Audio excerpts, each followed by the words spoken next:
नमस्कार, डीटीवी भारत में आपका स्वागत है। मैं हूं पूजा वर्मा और ख़ास मुलाकात में आज हमारे साथ स्टूडियो में ख़ास शख्स मौजूद हैं। सबसे पहले आपका रूबरू करा देते हैं। हालांकि परिचय के मोहताज तो सर आप नहीं हैं, लेकिन आज स्टूडियो में हमारे साथ एक्टर डायरेक्टर दीप श्रेष्ठ जी मौजूद हैं। और सबसे पहले तो सर आपका बहुत बहुत स्वागत है डीटीवी भारत में। सर, वीडियो किंग के नाम से आप सबसे पहले जाने जाते हैं। एक सवाल आपसे यही पहला होगा कि आखिर वीडियो किंग क्यों? वीडियो किंग ऐसा कि जब गवनवा लेजा राजा जी आई थी जी, तो कुछ पत्रकार लोग लिखने लगे और उस वक्त क्या हुआ कि लाइन से सारी एल्बम जितनी भी बनी, प्यार के रोग भय, हे छठ मैया, शुभ विवाह, सारे के सारे गोल्डन जुबली बना के हिट हुई जी। तो बहुत ज़्यादा हिट का श्रृंखला चल पड़ा। हम लोग की जोड़ी थी, विनय जी थे, पूना जी थी, शारदा सिन्हा जी थी, सब लोग की एक टीम वर्क चल रहा था। तो लोग कह रहे थे कि ये इसका जो एल्बम आता है उसका काफ़ी डिमांड था। सीडी आती थी ना, सीडी और डीवीडी, तो इसकी वजह से लोग वीडियो किंग कहने लगे। बिल्कुल, देखिए वीडियो किंग के नाम से सर मशहूर थे। और सर क्या लगता है, जब कौन सा वो एक गाना जो आपको लगता है कि बहुत हिट हुआ और उसके बाद जो आपकी आप धीरे धीरे और भी ज़्यादा फेमस होने लगे, उससे ज़्यादा शोहरत मिलने लगी हो, वो एक गाना तो गवनवा लेजा राजा जी का था। उस वक्त हम फिल्म बना चुके थे, माई की दुलार। तो फिल्म लगी थी, लेकिन हमारा फिल्म से एल्बम की तरफ रुझान वही हो गया गवनवा की वजह से। वो गाना था एक चुम्मा दे दे राजा जी बन जाई जतरा, मतलब वाइफ हस्बैंड की एक कहानी की मिनी फिल्म की तरह थी। उन दिनों भोजपुरी फिल्में कम बनती थी और हमने उसको एक फिल्म का रूप दिया था डायरेक्शन के माध्यम से। जी, तो बिल्कुल सर एक सवाल आपसे और भी होगा कि देखिए पहले जो गाने बनते थे और अभी जो सिचुएशन भोजपुरी की हो गई है, लगातार हम देख रहे हैं कैसे कैसे शब्दों का प्रयोग हो रहा है, अश्लीलता बहुत ज़्यादा बढ़ गई है। पहले के गाने और अभी के गाने में आप क्या अंतर महसूस करते हैं? देखिए, पहले जो गाने बनते थे ना, वो एक टीम वर्क था। मतलब गायक, director, music director, lyrics writer, सारे लोग मिलके लिखते थे गाने और एक यादगार बनता था गाना।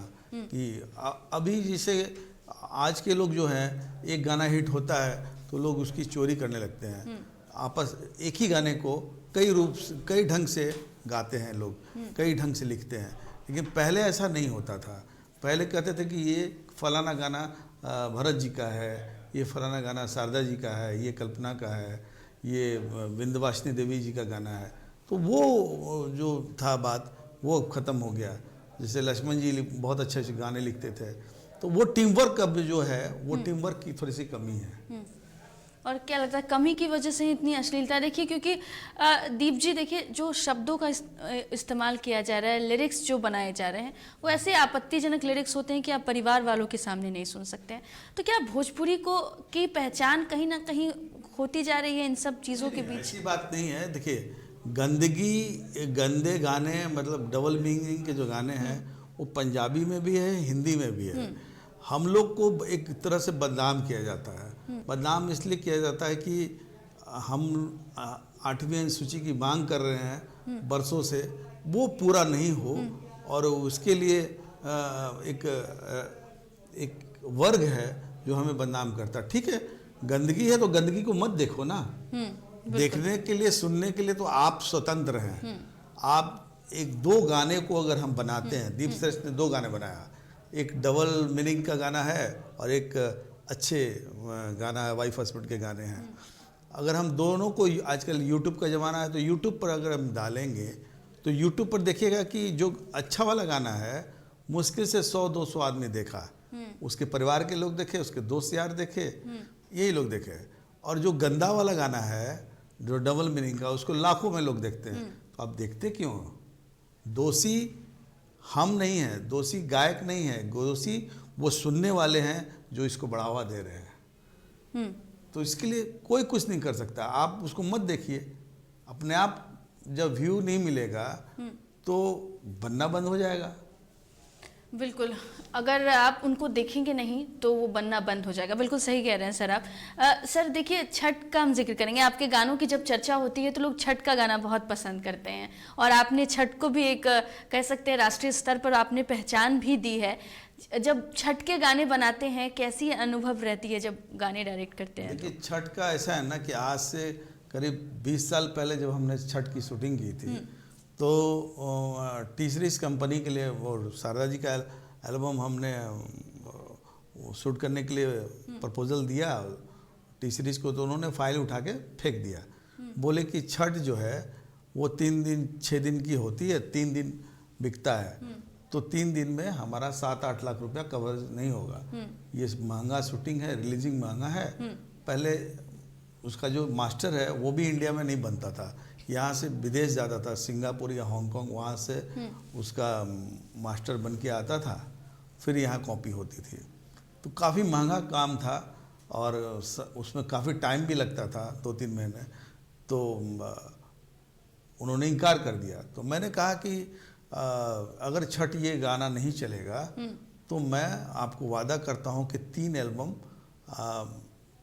का पैसा मैं नहीं लूँगा, फ्री ऑफ कॉस्ट डायरेक्शन करके आपको दूंगा।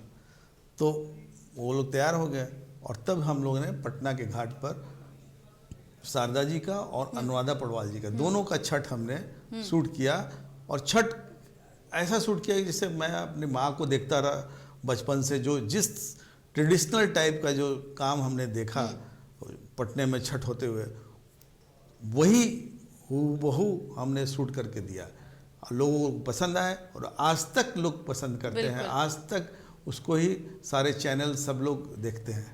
बिल्कुल, छठ के गाने इतने फेमस हैं, सालों बीत गए हैं, लेकिन आज भी जब वो गाने सुनते हैं तो आपको विदेशों से हमें कई फोन आते हैं कि आप जो बनाए हैं आज भी, पवन जी कहते हैं कि आप दीप जी का छठ जो बनाया हुआ वो कभी नहीं भुलाया जा सकता है। बिल्कुल, बेशक सही बात है। आपके जो गाने छठ के बनाए हुए हैं कभी नहीं भूल सकते हम उसको।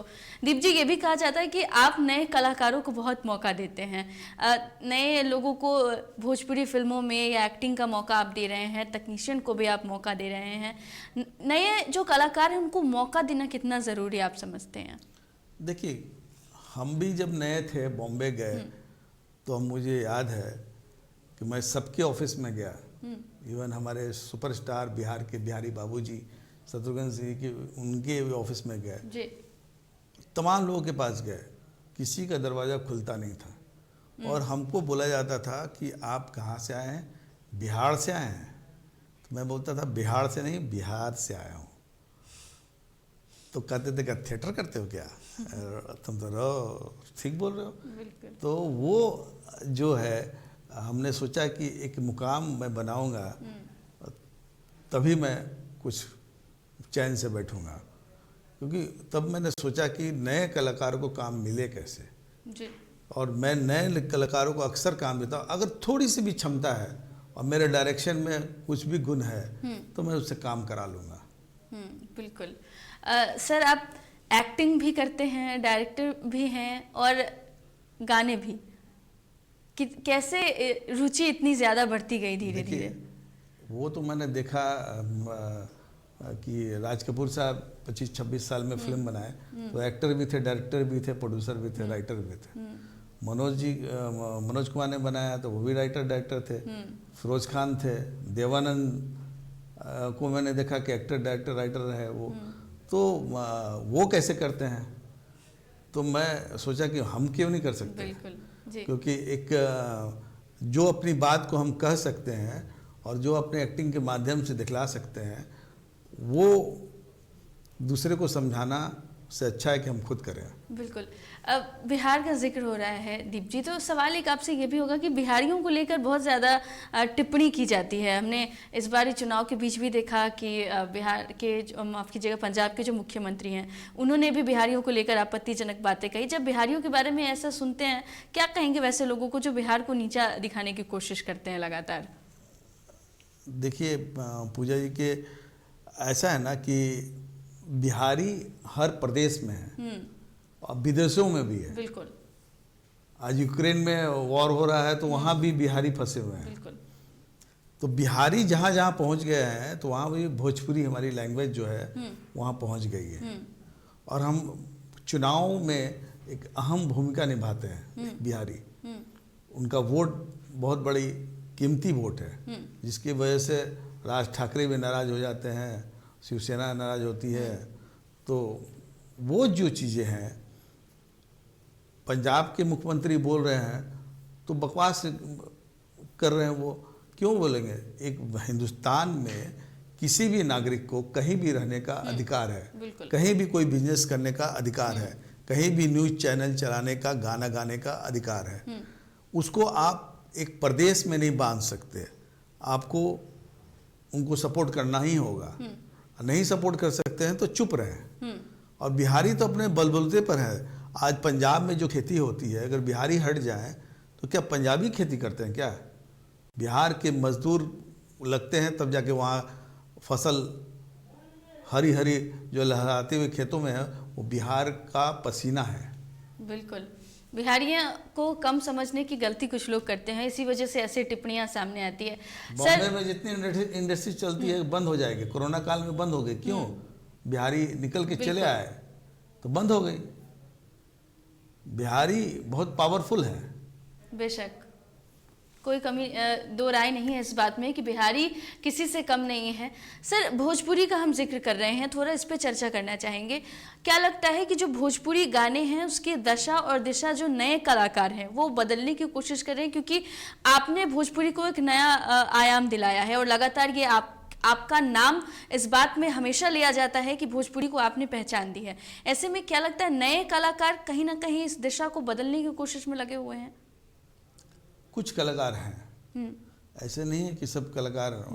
कुछ कलाकार हैं जो मेहनत कर रहे हैं और अच्छा करेंगे। और बहुत सारी गायक ऐसे भी हैं जो कभी भी दो अर्थी गाने को उन्होंने नहीं गाया है। और मैं उनको बहुत बहुत DTV के माध्यम से धन्यवाद देता हूं। और बहुत सारे कलाकार हैं जो अच्छा कुछ करना चाहते हैं। ऐसे में हमें हमारी सरकार को भी मदद करनी चाहिए। एक ऐसे अवार्ड्स शो होना चाहिए सरकारी, जिससे कि प्रोत्साहन उनको मिल सके। एक छोटी सी राशि 10,000, 15,000, 20,000, 50,000 जो भी देना हो, और एक अवार्ड मिलना चाहिए ताकि अच्छी शुरुआत हो, अच्छे गाने, अच्छी फिल्मों की एक पर पार्टी चले। जब तक सरकार, एक अवार्ड बहुत बड़ा माध्यम होता है, आदमी को बल देते हैं। बिल्कुल, अवार्ड का जिक्र आप कर रहे हैं तो सर, आपको भी Dada Saheb Phalke Indian television award से सम्मानित किया गया है। जब ऐसे सम्मान आपको मिले तो कैसा महसूस हुआ? देखिए, ये जो अवार्ड मिला इसके लिए सभी मैं बिहार, उत्तर प्रदेश के सभी भोजपुरी श्रोताओं को धन्यवाद देता हूँ। और मैं भी नहीं सोचा था कि एक सीरियल बनाया था मैंने, विरासत। तो विरासत में मैं गांव-गांव घूम के शूटिंग करता था जी। तो और वो जो फोक था उसको उठा के नए जो गायक लोग, जो गायक 40 साल, 50 साल, 60 साल के हो गए और लेकिन उनको परफॉर्म नहीं मिला, उनके पास वो फोक है, वो हुड़का है, वो ताशा है, बजाने की क्षमता है, मैं उनको दिखला रहा था विरासत के माध्यम से। और जूरी ने उसी चीज़ को पसंद किया। जूरी जब जजमेंट कर रहे थे वो लोग, तो उसको वो चीज़ अच्छी लग गई। और हम अपने प्रदेश में तो बेगाने हो गए, लेकिन वहाँ पर जो उनको पसंद आया, उसकी वजह से मुझे Dada Saheb Phalke Indian television award मिला, जो हम सब बिहारियों को गर्व की बात है। अभी तक इस तरह का अवार्ड किसी बिहारी को मिला नहीं। तो बिल्कुल दीप जी, हमें भी गर्व है आप पर, क्योंकि बिहार का नाम रोशन करने वाले हर एक शख्स पर हमें गर्व है। सर, आपसे एक सवाल और भी मेरा होगा, क्या लगता है भोजपुरी को जो पहचान अभी तक मिलनी चाहिए थे, वो पहचान कहीं ना कहीं थोड़ी सी कमी रह गई है? नहीं, पहचान मिल गई और बहुत बड़े व्यावसायिक दौर भी आया, लेकिन उसमें कुछ जो हमारे टॉप के जो फिल्मकार थे, वो भोजपुरिया नहीं होने की वजह से ये व्यवसायीकरण की तरफ चला गया। जैसे कि इसमें जितने भी प्रोड्यूसर आए वो बिहार के फाइनेंस था, लेकिन प्रोड्यूसर, मेन प्रोड्यूसर जो थे मराठी थे, गुजराती थे, साउथ के थे, हरियाणवी थे। तो ये जो, और म्यूजिक इंडस्ट्रीज में इन्हीं लोग के हाथ में है, तो वो लोग इसको व्यवसायीकरण का रूप दे दिए। नहीं तो जो पहला भोजपुरी का दौर था और सेकंड दौर भोजपुरी का था, तो उसमें आपको भोजपुरी का वो उस तरह की फिल्म नज़र आएगी। तीसरे दौर में भी आई, लेकिन धीरे धीरे 2002 से शुरू हुआ, एक से, लेकिन 5-6 के आते आते 6 के बाद ये आइटम सॉन्ग वगैरह जो घुस गया, वो भोजपुरी को थोड़ा सा बदनाम कर दिया। वो नहीं होना चाहिए था। बिल्कुल, जो अभी तमाम स्थितियां हैं भोजपुरी जगत में, जो फिल्मों में अश्लील, लेकिन अभी ऐसे बात नहीं कि अभी 100% लोग खराबी फिल्म बना रहे हैं। बिल्कुल, कुछ लोग हैं जो अच्छी फिल्म भी बना रहे हैं और उनको मार्केट नहीं मिल पा रही है। इसलिए मैंने बोला कि सब्सिडी या अवार्ड या प्रोत्साहन राशि एक बहुत बड़ा प्रोड्यूसर को बल देता है। बिल्कुल सर, आप जिक्र कर रहे हैं तो हम ये भी जानना आपसे चाहेंगे कि कमियां आपको कहाँ पर नजर आ रही हैं? कमियां सरकार की पॉलिसी में है, मतलब सरकार को थोड़ा सा सपोर्ट करना चाहिए। जैसे कि महाराष्ट्र में है क्या कि फिल्म लगेगी मराठी फिल्म में, तो उसका जो टैक्स का पैसा है वो वापस होता है, प्रोड्यूसर को मिलता है। तो हाउस में मान लीजिए 1000 की कैपेसिटी है, 200 आदमी भी बैठा है, तो वो 200 वो पिक्चर प्रॉफिट में रहती है, वो टैक्स का पैसा वापस आता है। हमारे यहाँ ऐसी बात नहीं है, बगल में उत्तर प्रदेश है, वहाँ सब्सिडी मिलती है, तो लोग ज़्यादा फिल्में बना रहे हैं। हम बिहारी, जो बिहार का मेन सेकंड सबसे बड़ी लैंग्वेज है भोजपुरी, उस पर हम उतना काम नहीं कर पा रहे हैं। हमारी थोड़ी सी कमी है हमारे लीडरशिप की। अगर हमारे लीडरशिप मजबूत होगा तो अवश्य ही भोजपुरी में सार्थक और अच्छी सकारात्मक फिल्में बनेगी। बिल्कुल, सरकार को भी चाहिए कि वो भी इन तमाम चीज़ों पर ध्यान दे, कलाकारों को भी प्रोत्साहित करे। और सर, जिस तरीके से बात कर रहे हैं, उन तमाम चीज़ों को, बिंदुओं को ध्यान में रखते हुए उन कलाकारों के लिए भी सरकार सोचे। सर, आपसे ये भी मेरा सवाल होगा कि आपने जब शुरुआत की थी, शुरुआती दौर में स्ट्रगल करना पड़ा था, उस वक्त मन में ख्याल आया हो कि नहीं यार अब छोड़ देते हैं, या फिर अब हो नहीं पाएगा? क्योंकि ऐसे कई युवा हैं जो बहुत ज़्यादा प्रेशर झेल नहीं पाते हैं सर, फिर फील्ड चेंज कर देते हैं। बहुत सारी फिल्में हैं। करीब स्टार्टिंग की मेरी मैं आपके चैनल के माध्यम से बताना चाहूँगा कि स्टार्ट की मेरी 10 से 11 फिल्में बन के रिलीज़ नहीं हुई, जिसमें एक तो बप्पी लाहिरी दा के साथ, अभी बप्पी दा चले गए बेचारे, उनके साथ भी एक फिल्म हमने की थी, कह दो प्यार है। वैसे तो सूरजमुखी वगैरह बहुत सारी फिल्में थी जो फिल्में बनी, आधी बनी, पूरी नहीं बनी, कोई पूरी बनी, सेंसर नहीं हुई, कोई सेंसर हुई तो पार्टनरशिप की वजह से परफॉर्म नहीं मिल पाया, क्योंकि रील का ज़माना था, काफ़ी कॉस्टली और काफ़ी टाइम लगता था, 4-4 साल 5-5 साल फिल्में बनाने में लग जाती थी। तब मेरे मन में विचार आया कि हमको अपनी लैंग्वेज में कुछ फिल्म करनी चाहिए। तो हमने भोजपुरी की तरफ रुझान किया।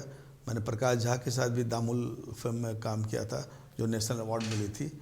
तो वो बहुत कुछ सिखा के गया कि फिल्में क्यों नहीं बनती है, क्यों रुक जाती है। तब हमने मायके दुलार बनाना शुरू किया, तो मुझे भी काफ़ी टाइम लगा, 6 साल लग गए फिल्म बनाने में, 6 साल। और फिल्म शुरू हुई 7 अप्रैल को शूटिंग, और 13 अप्रैल को फादर की डेथ हो जाती है।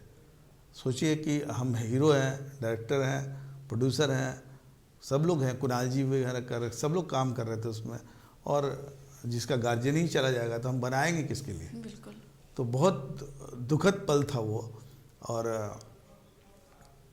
हर कुछ बाहर से लाना पड़ता था, रील परमिट बनती थी, कैमरा, लाइट सब बाहर से आता था, तो काफ़ी कॉस्टली होता था। अभी तो डिजिटल का ज़माना है तो उतना तो कॉस्टिंग नहीं होता है, लेकिन तब बहुत ही महंगा पड़ता था। जो भी प्रोसेस होने के बाद हम लैब में ही देख पाते थे कि जो हम डायलॉग्स बोले हैं, जो हम एक्टिंग किए हैं, जो लाइटिंग किए हैं, वो सही है कि नहीं है। बिल्कुल। अब तो डिजिटल में हम कैमरे में देख सकते हैं, पहले तो हम इस तरह का कोई साधन था नहीं। और HMI लाइट हम पहली बार लेके आए थे बिहार के अंदर, तब कॉस्टिंग 1800 रुपया समझे कि पर शिफ्ट था। तो बहुत सारी चीज़ें हैं, बहुत सारी हमने किया है। तो जब हम एल्बम का दौर किए तो एल्बम के ज़माने में हमने पहला कंपनी से शर्त यही रखा कि हम 50% शूटिंग बिहार में करेंगे, क्योंकि जो बिहार के कलाकार हैं उनको काम मिल सके, उनको कुछ पेमेंट मिल सके। 500 ही हो, 1000 रुपया ही हो, 2000 रुपये ही हो, लेकिन उनको पेमेंट दो पैसा मिले।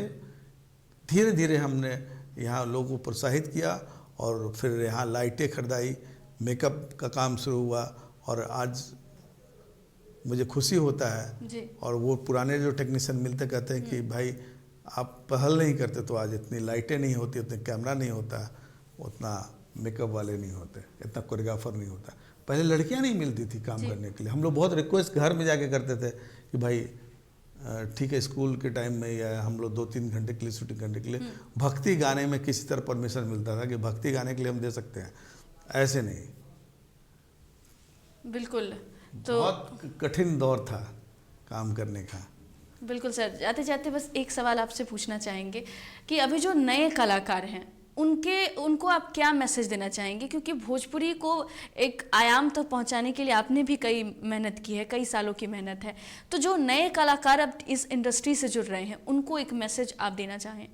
पहले तो मैं ये बोलना चाहूँगा कि आप अगर गायक बन के हीरो बनना चाहते हैं तो गायक बनने के लिए पहले तो आप कुछ सारेगामा सीखिए और फिर हीरो के लिए ट्राई कीजिए।